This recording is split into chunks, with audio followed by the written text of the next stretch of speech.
Sementara itu penumpukan kendaraan terjadi di jalan-jalan protokol seperti Jalan Kediri dan Bypass Ngurah Rai Jumat 29 Desember malam. Kondisi ini berimbas pada akses keluar dan masuk Bandara I Gusti Ngurah Rai.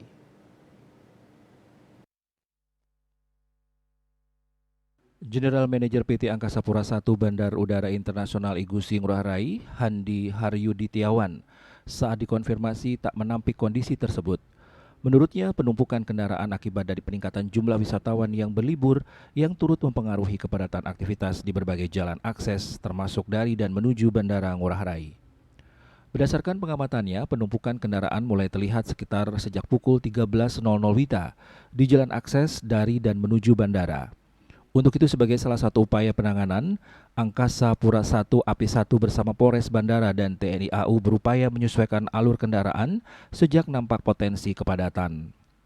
Pihaknya pun berinisiatif melakukan rekayasa jalur dengan membuka akses bagi roda 2 untuk dapat mengantar hingga drop zone, menyediakan ojek online, menyiapkan kendaraan roda 2 yang dikendarai personel yang lepas dinas untuk membantu penumpang yang membawa koper.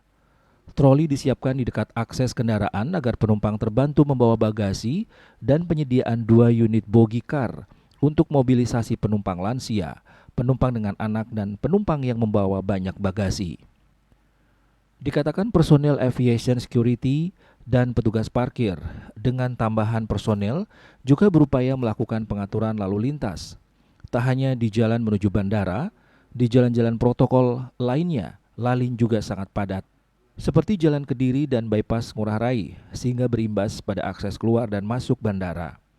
Pihaknya turut menghimbau kepada seluruh calon penumpang pesawat udara untuk berangkat menuju bandara lebih awal dari jadwal keberangkatan untuk menghindari potensi kepadatan di jalan menuju bandara.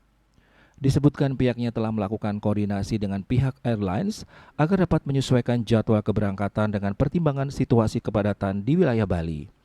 Adapun kebijakan tersebut diantaranya dengan menjadwalkan ulang penumpang yang terlambat berangkat. Parwate Bali Pos melaporkan.